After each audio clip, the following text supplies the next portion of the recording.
Welcome to another edition of Northern Heat. My name is Bob Lennon, President of ThermalWood Canada, host for the show, and our special guest today, Eric Johnson. Eric, how are you today? I'm great, Bob. Thanks for having me on again. Again, yeah, you're right. This isn't your first time on the show, but we're doing something a little bit different this time because last time we talked about you joining the team here at ThermalWood Canada. Yeah. And since then, we found out some interesting stories about you. And one of them is that you're an author of this new book that there's gold in them there hills. Yeah. And so why don't you tell us a little bit about this book and what it's all about? And Yeah, definitely. Well, the book is not out yet. It comes out February 1st, and you can find it on Amazon. We can put a link here at when the video's over. But yeah, this is a collection of short stories that I wrote. All of them I wrote in 2023. It all started like pretty well a year ago today. Well, not today, but a year ago this month. It was last January. And I've been writing for a lot of years, but I found that I was getting a little discouraged. The writing wasn't going anywhere, so I was online looking for a writing community or something, a place where I could publish some stories, a place where I could get some feedback. You know, nobody was seeing my stories. I didn't know if they were any good. So anyways, I stumbled upon this website called thepros.com, and I'd say that to any amateur writer out there that's listening in. If you find yourself in the place that I was, where you're writing, but you don't know where to send your stories, you don't really know what to do with them, you're just writing and they're, not going anywhere, I would suggest that website, because basically what it is, it's a community of writers. You'll find a lot of published authors on the website. You'll find there's publishers on the website as well. And that's where I found the publisher for this book. But and it's a lot of prompts, and prompts are like a series of challenges where you got to write stories based on, maybe one of the challenges will be, this story needs to take place, in the 1950s, or this story needs to take place in the middle of the woods, or, it just gives you a place to start. And then from there, you do what you want with it. now, do you get feedback from the others when you post? Okay, that's good. It's kind of a... Yeah, it's a social media platform, so it's very similar to, your Facebook or whatever, where there's a comment section and they'll tell you, hey, I like this, or I didn't like it.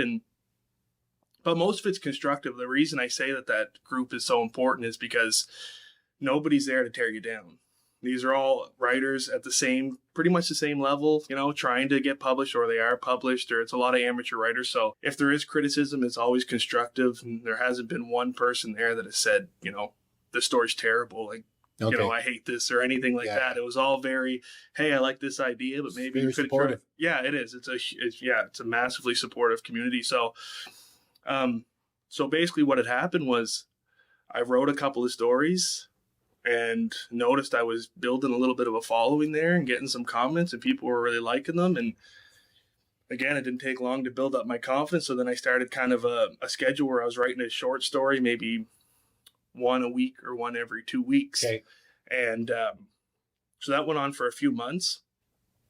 And the publisher of this book, Ibis Publishing, and they're on the site as well. So every few months, they put a challenge, and the winner of that challenge gets featured in their short story collection. Oh, okay. Yeah. So it's a way for them to scoop up some new authors. Yes, exactly.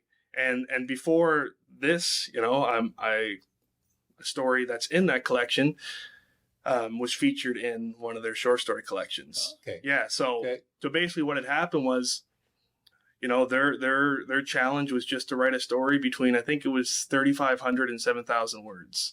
But there was no other guidelines other than that. So just a piece of fiction within those parameters, and then that's it. And so I had a couple of ideas. I had two separate story ideas that I decided were both kind of too short, and I kind of put them both together into the same story. And it's called Christmas Eve. Like I said, it's in there.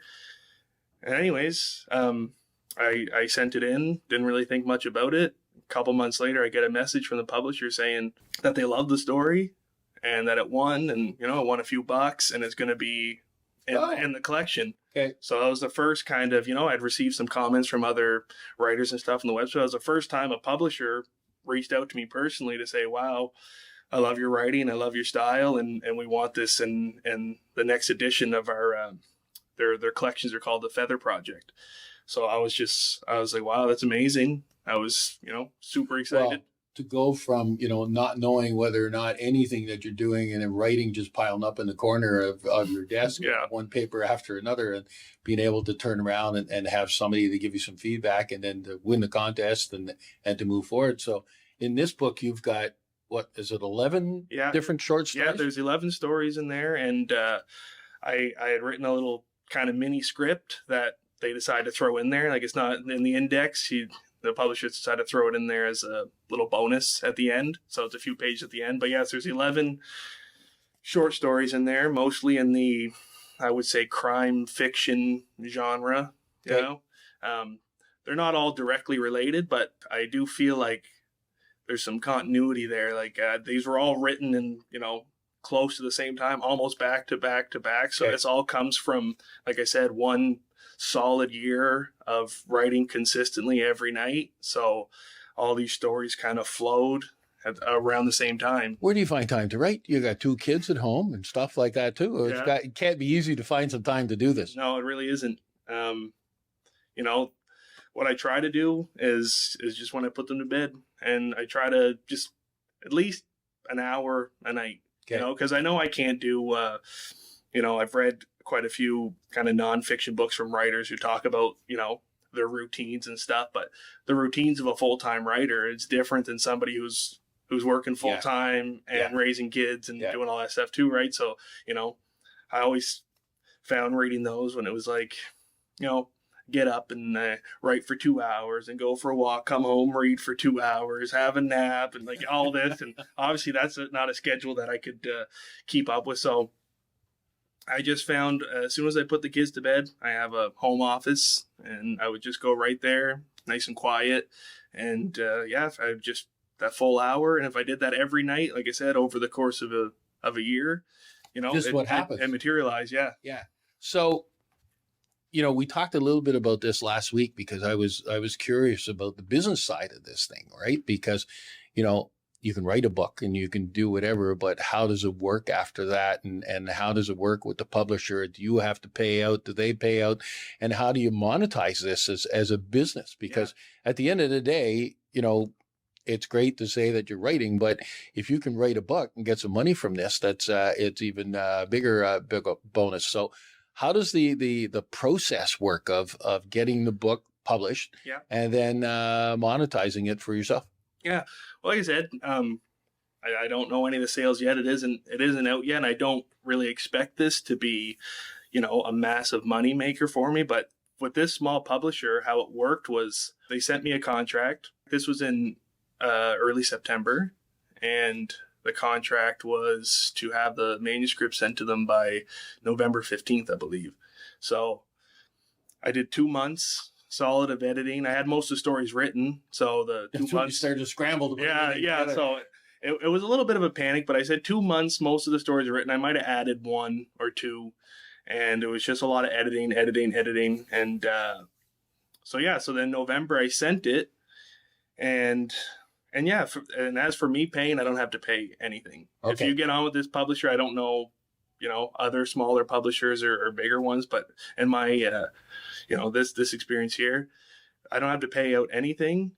They make the physical copies, they put it into ebook, like the Kindle version. They put it on Amazon. They put it on some other online sites. And basically what happens is, the sales of the book just have to cover the costs of what they spent to market it. And then after that, you're looking at like 90% of every sale. Okay. After that. And then they keep a little bit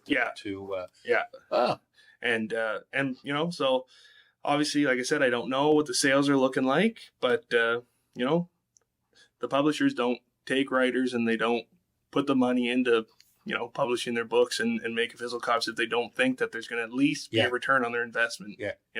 So as for what happens after I make back the money, I don't know. The checks come in, they say quarterly, so I'll get a few throughout the year. And like I said, I'll have to see from there what happens. So seeing from there means that someday you'll be asking for some time off to take off on these book signing tours and stuff, and you'll be famous. That'd be the dream. And already now, we spoke, and I said, kind of, where do we go from here? Like, this one comes out. Was the work, strong enough that you want to keep working with me? And so the next step is to take maybe a story or two from there and flesh it out, expand on it, and have a full-length novel for, some point in early 2025. So that's the newest challenge now, is expanding onto this after people have written this one as the kind of the hook. Yeah. And say, this is the trailers are in here, and it's time to get the whole movie done and written up. So so that's the goal now, and I'm hoping that this relationship with us it works out, and I can keep going, because knowing that I have this, and knowing that there's somebody that wants to put out my work, it just motivates me. You know what I mean? It's way more motivation than, like I said before, I met any of these writers and publishers, and I was just sitting at home going, what am I even going to do with all this? So now I know that there's an end goal every time I sit down to write, and it makes it a lot funner. Yeah, it does. Yeah, exactly. So what's the message you'd like to leave for any amateur writers out there that are struggling with the same struggles that you had when you started? What do we do with all the paperwork that I'm creating here? Yeah, well, like I said, and I mentioned earlier, thepros.com. It's a free website. All you have to do is just make an account. Jeff Stewart is the gentleman who runs it, and it's just, I can't say enough positive things about the website and how it shaped my writing in a way that I didn't think was ever going to happen. You just go there, and like I said, there's a list of challenges, and there's new ones updated every day. And all I would suggest is to take a handful of those challenges, think about them, and start posting some stories. Yeah, and then see what you receive. And then, like I said, IBIS Publishing does, 2 or 3 challenges a year that get you into their short story collection. And Trident Media is another. They're a major publisher, and they have challenges too, where they're looking for the next young writer too. So it's not only great to write with like-minded authors in the same in the same place that you are, but there's also people there that have pull, that can do something with your stories, and they're there watching and reading the stories too. So I just think it's free. It's a great place to, and those prompts, those challenges, they just, they make you think outside the box too, because I had a lot of characters and settings and stuff, but I didn't really know what to do with them. So then you read a couple of these prompts and you go, oh, well, that's interesting. I wouldn't have thought of putting the character in this situation. And once you do, and then they have weekly challenges too, where you can win a few bucks and you get featured on the YouTube channel. And Jeff, who runs the website, he reads your story, and says what he loves about it, and you won the contest. And so there's just a lot of perks and a lot of ways to get motivation, feel good about yourself, feel good about your writing, and I think ultimately that's what you need to take it to the next level. Okay, and they'll be on sale on Amazon, you said, at the beginning of February? Yeah, February 1st. Yeah, the paperback ebook will be on Amazon. Yeah. So there's gold in those hills, and Eric Johnson is the author. And hopefully, let me shake your hand here, because you might be famous someday, and then we can say we did that, and we have registered it in the film here, in our video that we did this. So I wish you the best of luck with your, and we'll be talking on a regular basis to see how this is doing. But if anybody out there wants to get a hold of this book and support a local author, and at the same time, I think that the points that Eric brought up here are good for anybody that's starting out, and they can check it out. So again, thank you very much for coming in today and for doing this interview. And there we have it. Another edition of Northern Heat for this week, the place you come to listen to the stories that you haven't discovered yet.